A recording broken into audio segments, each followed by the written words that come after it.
Heatwave মডুললৈ আপোনাক স্বাগতম। এই মডুলৰ অন্তত আপুনি সক্ষম হ'ব হিটৱেভৰ ধাৰণা বুজিবলৈ, হিটৱেভৰ ৰিস্ক আৰু নিয়ন্ত্ৰণ কৌশলসমূহ জানিবলৈ, হিটৱেভৰ সময়ত সুৰক্ষামূলক ব্যৱস্থা প্ৰয়োগ কৰিবলৈ, হিটৱেভৰ সুৰক্ষাৰ বাবে কি কৰা উচিত আৰু কি কৰা অনুচিত সেইবোৰ জানিবলৈ আৰু হিটৱেভ পৰিস্থিতিত অভ্যস্ত হোৱা গুৰুত্ব চিনাক্ত কৰিবলৈ। এতিয়া হিটৱেভ কি আৰু কিয় হয় সেই বিষয়ে জানো আহক।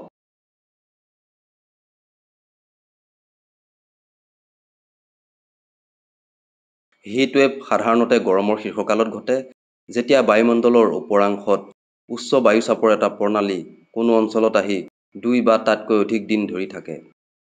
এই ধৰণৰ উচ্চ চাপ প্ৰণালীত বায়ুক বায়ুমণ্ডলৰ ওপৰভাগৰ পৰা ভূমিৰ দিশে টানি আনে, য'ত বায়ু সংকুচিত হৈ যায় আৰু তাপমাত্ৰা বৃদ্ধি পায়। বায়ুৰ তাপমাত্ৰা বৃদ্ধি হোৱাত সাগৰ, বতৰৰ ধাৰা, বৰফ, গছলতা আৰু জীৱ-জন্তুৰ ওপৰতো প্ৰভাৱ পৰিব পাৰে। হিটৱেভ বিপদজনক হ'ব পাৰে আৰু হিট ক্ৰেম্প আৰু হিট ষ্ট্ৰ'কৰ দৰে ৰোগৰ সৃষ্টি কৰি মৃত্যু পৰ্যন্ত ঘটাব পাৰে। হিটৱেভৰ কাৰণে হোৱা মৃত্যু সংখ্যা অঞ্চল আৰু বছৰৰ ওপৰত নিৰ্ভৰ কৰে। কিছু গুৰুতৰ ঘটনাত হাজাৰ হাজাৰ লোকৰ মৃত্যু ঘটিছে। 2021 চনত 374 জন লোকে হিট ষ্ট্ৰ'কৰ বাবে প্ৰাণ হেৰুৱাইছিল। ক্লাইমেট অফ ইণ্ডিয়া ডিউৰিং 2022 ভাৰতীয় বতৰ বিজ্ঞান বিভাগৰ প্ৰতিবেদন অনুসৰি 2022 চনত ভাৰতত চূড়ান্ত বতৰজনিত ঘটনাসমূহৰ ফলত 2227টা মৃত্যুৰ ঘটনা ৰেকৰ্ড কৰা হৈছিল, যাৰ ফলত 2022 চনত ভাৰতৰ 1901 চনৰ পৰাই পঞ্চম গৰম বছৰ হিচাপে অভিহিত কৰা হৈছে।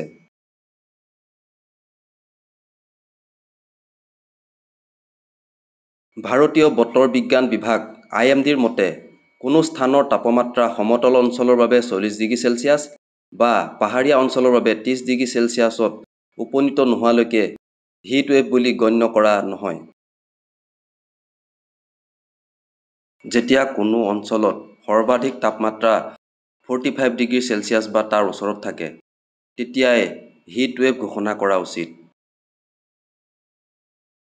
পূব, মধ্য আৰু পশ্চিম ভাৰতৰ অংশ যেনে উত্তৰ প্ৰদেশ, বিহাৰ, উৰিষ্যা, ঝাৰখণ্ড, মহাৰাষ্ট্ৰ, বিদৰ্ভ অঞ্চল, মধ্যপ্ৰদেশ, অন্ধ্ৰপ্ৰদেশ, ৰাজস্থানৰ শ্ৰীগংগানগৰ আদি অঞ্চলবোৰ হিটৱেভৰ বাবে অধিক সংকটাপন্ন।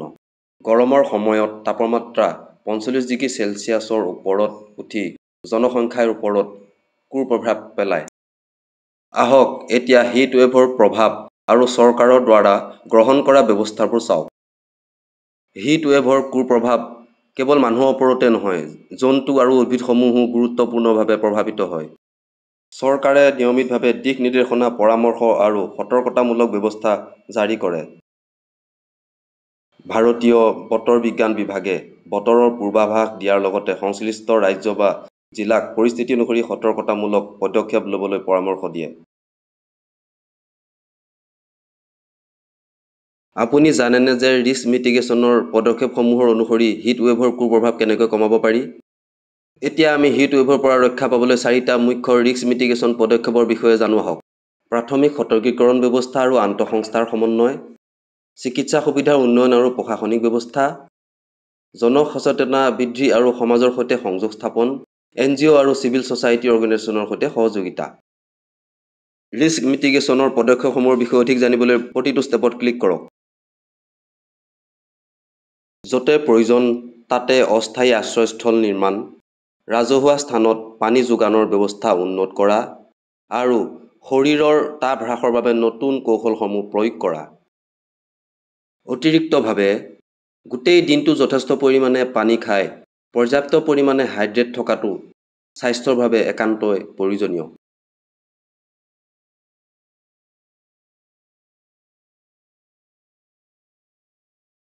চৰকাৰী সংস্থাসকলে তাপমাত্ৰাৰ পূৰ্বাভাস আৰু হিট এলাৰ্ট ফোনলৈ টেক্সট মেছেজৰ জৰিয়তে পঠিয়ায়, যাৰ ফলত প্ৰাথমিক সতৰ্কীকৰণ আৰু সমন্বয় বৃদ্ধি পায়।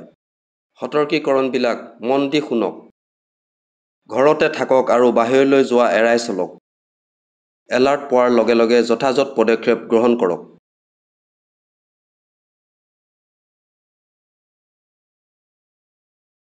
হিট ৱেভৰ পৰিপ্ৰেক্ষিতত জনসাধাৰণক সুৰক্ষিত থাকিবলৈ জনসচেতনতা বৃদ্ধিৰ বাবে ইলেক্ট্ৰনিক, প্ৰিণ্ট, সামাজিক মাধ্যম আৰু IEC সামগ্ৰীৰ জৰিয়তে বাৰ্তাবোৰ প্ৰচাৰ কৰিব লাগে।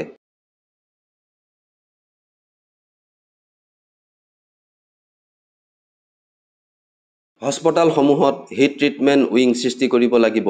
হিট ৱেভ আৰু তাৰ পৰা হোৱা আঘাতসমূহৰ প্ৰতি সতৰ্কতা জাৰি কৰি বিদ্যালয়, কাৰ্যালয় আৰু সামগ্ৰিকভাৱে জনসাধাৰণলৈ প্ৰেৰণ কৰিব লাগিব।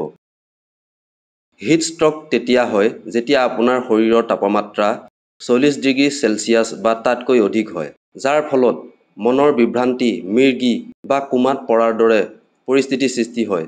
ই জীৱন সংকটজনক। লক্ষণসমূহত আছে উচ্চ তাপমাত্ৰা, বিভ্ৰান্তি, মিৰ্গি, অচেতন অৱস্থা, ছালখন ৰঙা পৰা, দ্ৰুত হাৰ্টবিটিং আৰু দ্ৰুত শ্বাস-প্ৰশ্বাস।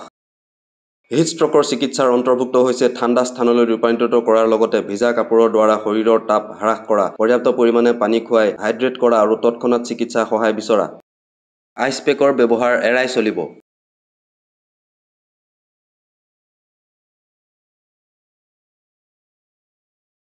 এতিয়া আমি এটা এক্টিভিটি আৰম্ভ কৰোঁ আহক। প্ৰশ্নটোৰ সঠিক উত্তৰ নিৰ্বাচন কৰি উত্তৰ দিয়ক। আপুনি হিট ৱেভৰ প্ৰভাৱৰ বিষয়ে কি বিবেচনা কৰে?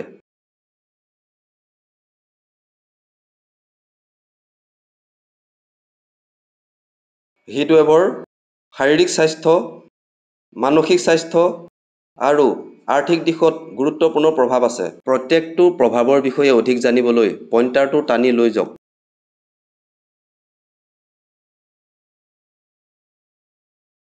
চূড়ান্ত তাপমাত্ৰাৰ ঘটনাবোৰে মানুহৰ স্বাস্থ্যত গভীৰ আৰু প্ৰাণঘাতী প্ৰভাৱ পেলাব পাৰে। এভাৰেজ তাপৰ তুলনাত অধিক তাপৰ সন্মুখীন হোৱাৰ বাবে শৰীৰৰ তাপ নিয়ন্ত্ৰণৰ ক্ষমতা হ্ৰাস পায় আৰু অসুখবোৰৰ প্ৰচণ্ড বৃদ্ধি ঘটিব পাৰে। এই ৰোগসমূহৰ ভিতৰত সাধাৰণতে জড়িত থাকে ডিহাইড্ৰেশ্যন আৰু হিট ষ্ট্ৰক, হিট ক্ৰেম্পছ, হিট এক্সজশ্যন আৰু হৃদযন্ত্ৰ আৰু শ্বাস-প্ৰশ্বাসজনিত বিকাৰ। হিট ৱেভৰ লক্ষণসমূহ তলত দিয়া ধৰণৰ। সাধাৰণতে 39 ডিগ্ৰী চেলছিয়াছ বা 102 ডিগ্ৰী ফাৰেনহাইটৰ তলৰ জ্বৰৰ লগত এডিমা বা ফুলা আৰু বেহুঁছ বা অজ্ঞান হোৱাটো হিট ক্ৰেম্পৰ লক্ষণ। হিট এক্সজশ্যনৰ লক্ষণসমূহ হ'ব পাৰে ভাগৰুৱা, দুৰ্বলতা, মূৰ ঘূৰোৱা, মূৰৰ বিষ, বমি, মাচল ক্ৰেম্প আৰু ঘাম ওলোৱা। আনহাতে গৰমৰ বাবে শৰীৰৰ উষ্ণতা 40 ডিগ্ৰী চেলছিয়াছ অৰ্থাৎ 104 ডিগ্ৰী ফাৰেনহাইট বা তাতকৈ অধিক হোৱাৰ লগতে ডিলিৰিয়াম, মিৰ্গি বা কোমা। এইটো এটা সাম্ভাব্য মাৰাত্মক অৱস্থা।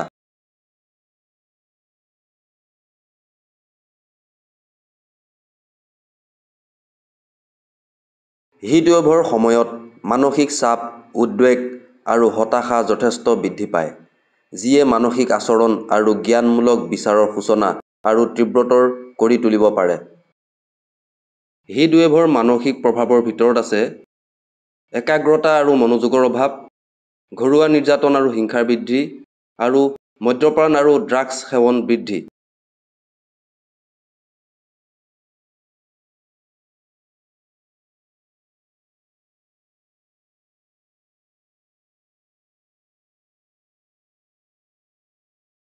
তাপমাত্ৰা বৃদ্ধিৰ ফলত স্থান শীতল কৰাৰ প্ৰয়োজনীয়তা বৃদ্ধি পায়।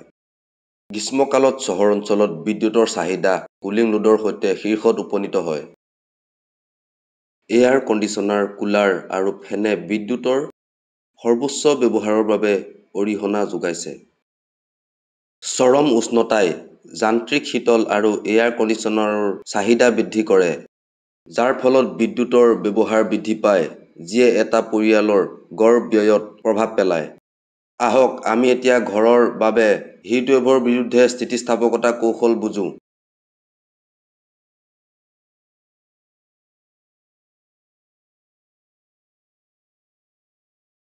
ছানষ্ট্ৰকত আক্ৰান্ত ব্যক্তিৰ ক্ষেত্ৰত এই টিপছসমূহ অনুসৰণ কৰি পৰিস্থিতিৰ সমাধান কৰিব পাৰি। প্ৰথম পদক্ষেপ হ'ল মানুহজনক শীতল ঠাইত ছাঁৰ তলত শুবলৈ দিয়ক। তেখেতক তিতা কাপোৰেৰে মচি শৰীৰটো সঘনাই ধুব। মূৰত স্বাভাৱিক উষ্ণতাৰ পানী ঢালি দিব। মূল কথাটো হ'ল শৰীৰৰ উষ্ণতা কমাই অনা। ব্যক্তিজনক ORS, নেমু চৰবত বা যিকোনো শৰীৰক পুনৰ হাইড্ৰেট কৰিবলৈ উপযোগী হোৱা বস্তু খাবলৈ দিয়ক। ব্যক্তিজনক লগে লগে ওচৰৰ স্বাস্থ্য কেন্দ্ৰলৈ লৈ যাব।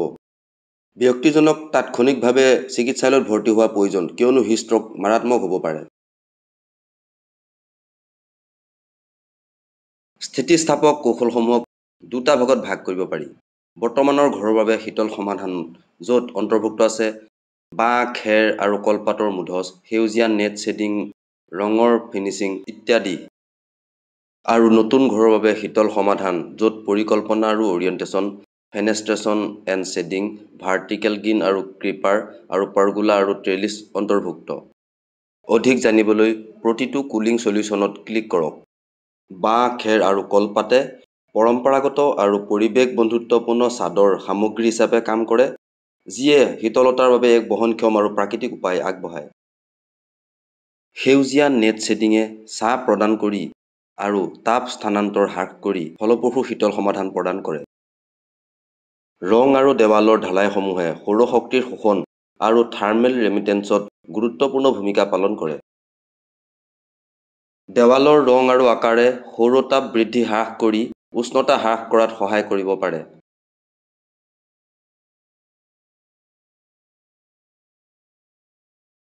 ভৱনৰ দিশ নিৰ্ণয়ৰ ক্ষেত্ৰত সৌৰশক্তি আৰু বতাহৰ দিশৰ প্ৰভাৱ এটা গুৰুত্বপূৰ্ণ বিষয়। ভৱনৰ দিশ নিৰ্ণয়ে তাপ বৃদ্ধি আৰু শীতলীকৰণৰ প্ৰয়োজনীয়তাত প্ৰভাৱ পেলায়।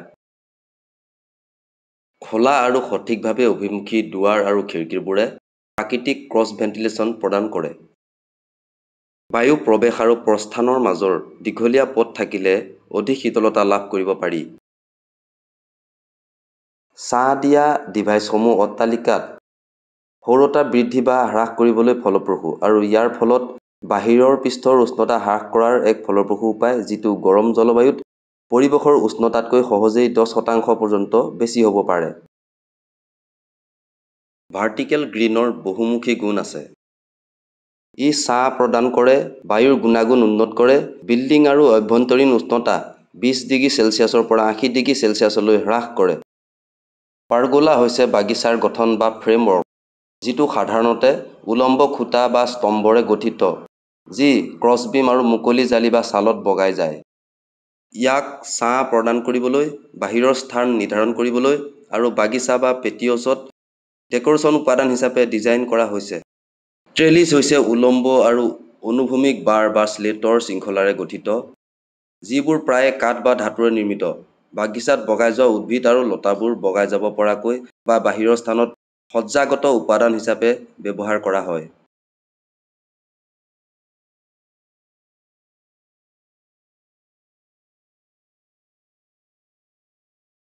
হিট ৱেভৰ সময়ত ইয়াৰ প্ৰভাৱ কম কৰিবলৈ আৰু গৰমৰ ফলত হোৱা গুৰুতৰ ৰোগ বা মৃত্যু ৰোধ কৰিবলৈ আপুনি তলত দিয়া ব্যৱস্থাসমূহ ল'ব পাৰে। লঘু পাতল ৰঙৰ ঢিলা আৰু ছিদ্ৰযুক্ত কপাহী কাপোৰ পিন্ধক। ৰ'দত ওলাই যোৱাৰ সময়ত সুৰক্ষামূলক চশমা, ছাতি বা টুপী, জোতা বা চেণ্ডেল ব্যৱহাৰ কৰক। পিয়াহ নাথাকিলেও পৰ্যাপ্ত পৰিমাণৰ পানী আৰু যিমান পাৰি ঘনাই খাব লাগে।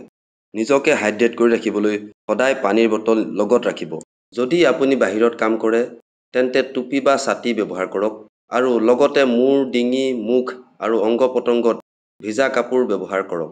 যদি আপুনি মূৰ ঘূৰোৱা, অসুস্থতা বা অজ্ঞানতা অনুভৱ কৰে, তেন্তে লগে লগে চিকিৎসকৰ ওচৰলৈ যাওক। ORS ঘৰতে বনোৱা পানীয় যেনে লাচ্ছি, চাউলৰ পানী, নেমুৰ পানী, বাটাৰ মিল্ক ইত্যাদি ব্যৱহাৰ কৰক, যিয়ে শৰীৰক পুনৰ হাইড্ৰেট কৰাত সহায় কৰে।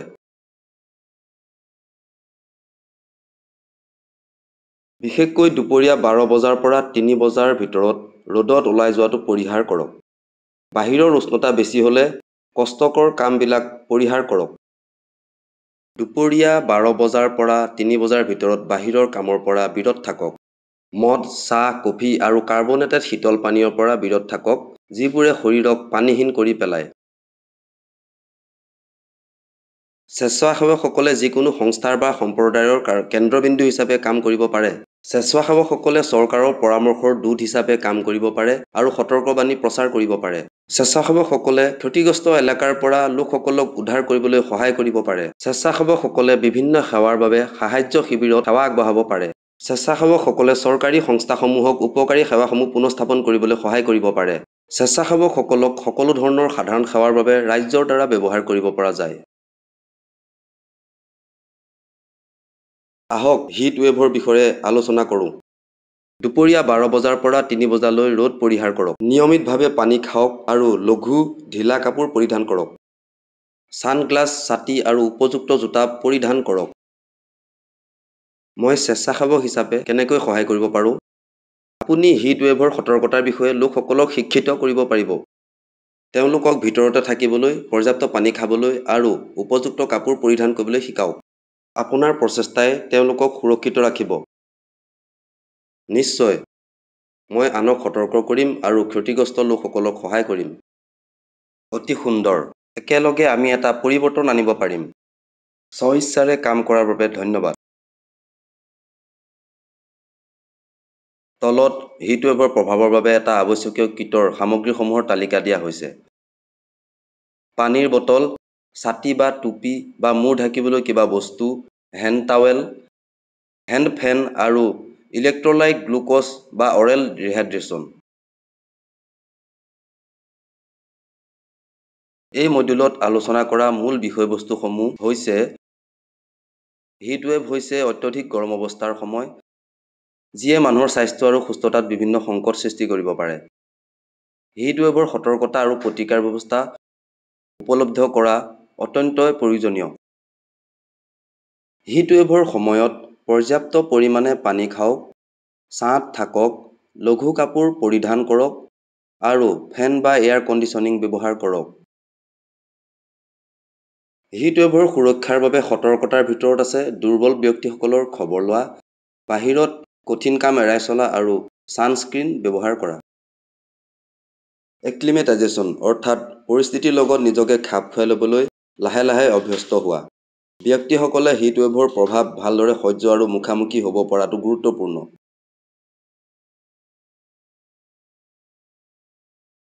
এতিয়া বিষয়টোৰ ওপৰত আপোনাৰ জ্ঞান পৰীক্ষা কৰাৰ সময়।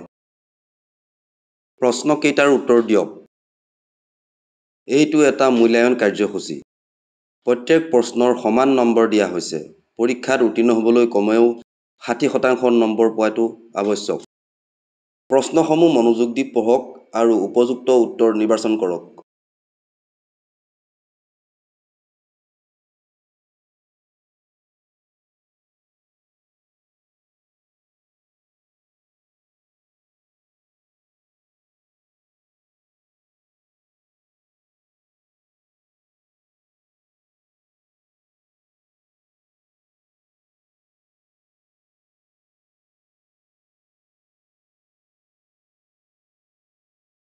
Congratulations!